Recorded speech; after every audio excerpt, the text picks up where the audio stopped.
Alors bonjour à tous, c'est Park TV. Alors comme vous le savez, à travers toutes les vidéos de politesse que j'ai fait sur la Corée, c'est très important de bien respecter les aînés en Corée. Donc une personne plus âgée que vous et même une personne que vous ne connaissez pas, vous lui devez respect. Je ne dis pas qu'en France on est irrespectueux, mais c'est vrai qu'en Corée c'est beaucoup plus poussé. Et d'ailleurs, sachez que les mots que vous allez utiliser peuvent complètement changer selon l'âge de la personne et de la situation entre vous.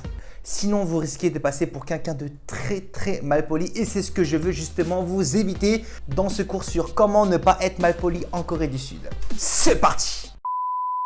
Maintenant, vous savez qu'en Corée, vous voyez est très important. Parce que si vous tutoyez dans la mauvaise situation, la personne en face de vous pourra très souvent être énervée et vous en vouloir et sans que vous sachiez pourquoi. Dans toutes les phrases que vous allez lire et entendre, à partir du moment où ça finit par un yo, ça veut dire que c'est du vouvoiement. Soit du vouvoiement parce que la personne en face est plus âgée, soit parce que vous ne connaissez pas la personne. En coréen, regardez bien, 한국 사람이야, 한국 사람이야. Alors que quand vous allez vous voyer, ça donne 한국 사람이에요. Pareil, 지금 학교 가, 지금 학교 가. Et lorsqu'on vous voit, ça donne 지금 학교 가요. Voilà. Un mot à la fin de la phrase peut absolument tout changer. En tutoiement, 감기 걸렸어, 감기 걸렸어. En vouvoiement, 감기 걸렸어요, 감기 걸렸어요.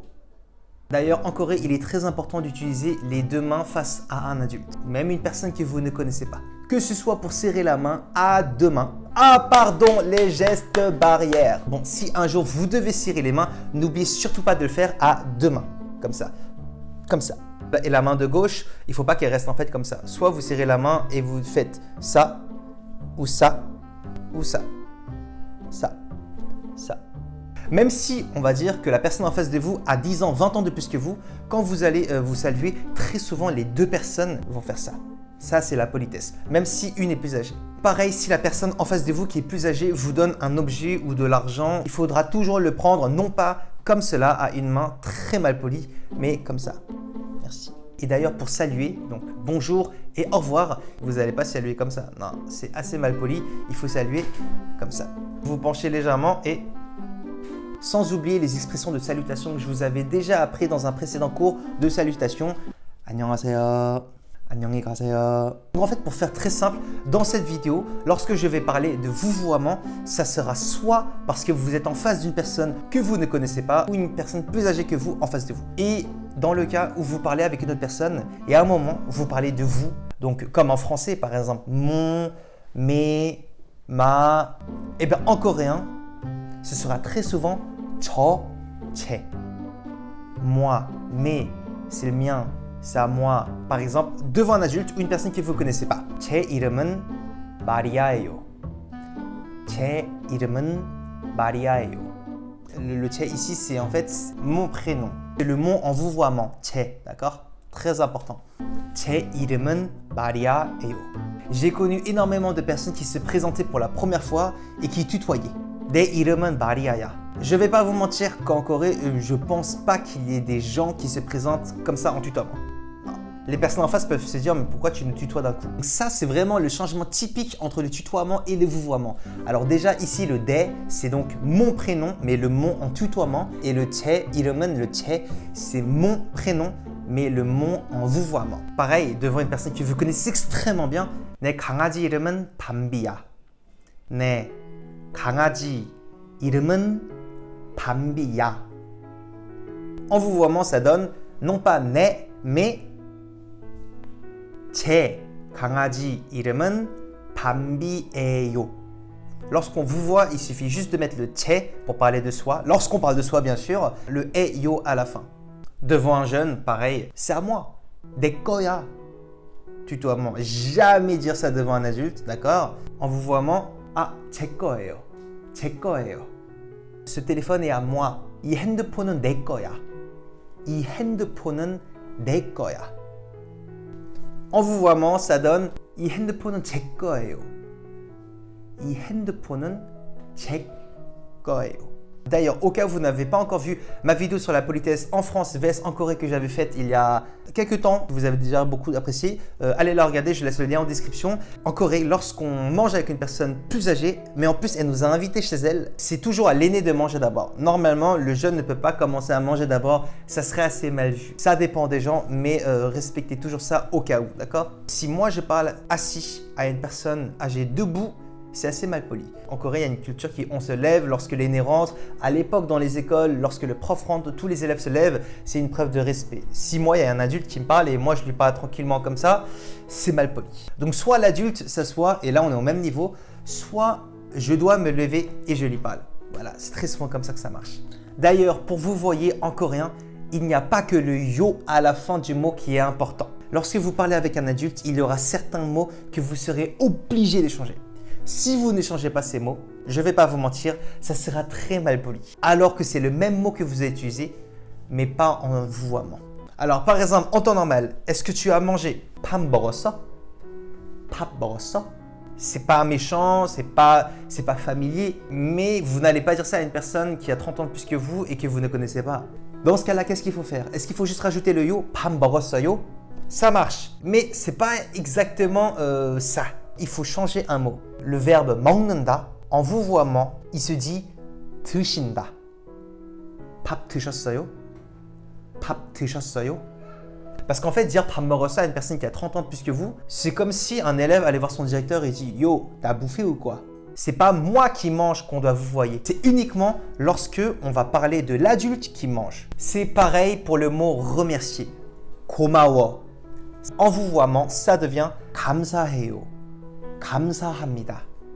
On ne dit jamais à un adulte 고마워, ça c'est mort. C'est vraiment 감사합니다. Et c'est exactement le même principe lorsqu'on veut s'excuser. En temps normal, à un best friend, à une petite amie, à notre famille, on peut dire 미안해, 미안해. Par contre, jamais vous allez dire ça à une personne que vous ne connaissez pas ou un adulte. C'est très mal poli. Il faut dire 죄송해요. 죄송합니다. C'est pareil que tout à l'heure, 감사해요, 감사합니다. Eh bien ici, 죄송해요, 죄송합니다. Le mot anniversaire aussi change complètement en vouvoiement. En tutoiement, c'est 생일. Eh bien en vouvoiement, ça donne 생신. 생신. Même s'il y a un adulte en face, si on parle de son anniversaire, on dit 생일. C'est uniquement lorsqu'on évoque l'anniversaire de l'adulte, l'anniversaire d'un adulte, qu'on va utiliser le mot 생신. En langage très familier avec un ami, ça donnerait 오늘이 내 생일이야. 오늘이 내 생일이야. Vous vous en rappelez tout à l'heure, encore une fois de plus, le 내, c'est lorsqu'on tutoie. Et du coup, en vouvoiement, ça donnerait quoi? 오늘이 제 생일이에요. Là, c'est parce qu'on parle de son anniversaire. Mais lorsqu'on va parler de l'anniversaire d'un adulte, comme par exemple l'anniversaire de mon père, ça donne 오늘이 제 아버지 생신이에요. 오늘이 제 아버지 생신이에요. On n'oublie pas le 제, on n'oublie pas le yo et on n'oublie pas de changer le mot. Moi, je vous conseille au cas où de ne pas utiliser le tutoiement tout court. Pareil, c'est le même principe pour l'âge. Donc en tutoiement, ça donne 나이. En vouvoiement, ça donne 연세. 연세. On ne va jamais parler de son âge en 연세. C'est lorsqu'on évoque l'âge d'un adulte qu'on va utiliser le mot 연세 à la place de 나이. En Corée, même des jeunes, lorsque les adultes les tutoient directement, ils peuvent mal le prendre. Et bien évidemment, vous n'allez jamais demander à un adulte 몇 살이야, c'est impensable. Il faudra dire 연세가 어떻게 되세요? Et la phrase au final, c'est pas formulé comme quel est votre âge, c'est comment est votre âge. Et c'est uniquement de cette façon-là que vous pouvez demander l'âge poliment à un adulte et qui pourra éventuellement vous répondre. Imagine, on vous demande l'âge de votre père. Donc c'est 제 아버지 연세는. Vous avez compris? Et le verbe manger. En temps normal, le plus classique, c'est 먹는다.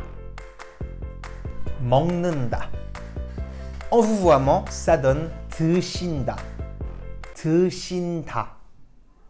C'est uniquement lorsque c'est l'adulte qui mange que vous allez utiliser ce verbe. On ne dit pas 제 아버지는 밥 먹고 있어요. 제 아버지는 밥 드시고 있어요. 제 아버지는 밥 드시고 있어요.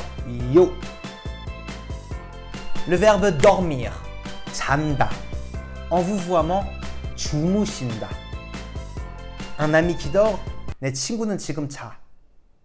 Ma mère qui dort, 내 어머니는 주무세요. Par contre, ce verbe-là, attention à bien l'utiliser parce que ça peut être très délicat. C'est pour ça que je le mets en toute fin de vidéo. Le verbe mourir. En tutoiement, ça donne 죽는다. Par contre, une personne plus âgée que soi, une personne très âgée, un inconnu, une inconnue, c'est 돌아가신다. 돌아가신다. Alors bien évidemment, vous avez compris le concept, vous n'utiliserez jamais 죽는다 pour un adulte. Dans le seul cas où on peut tutoyer, ce serait éventuellement 제 친구는 죽었어요. Par contre, si le père de mon ami est mort, je vais devoir dire 제 친구 아버지는 돌아가셨어요. Bref, j'espère que cette vidéo vous a plu. N'oubliez pas de la partager, de commenter, de liker. On se retrouve à très bientôt dans une prochaine vidéo. Tchuss!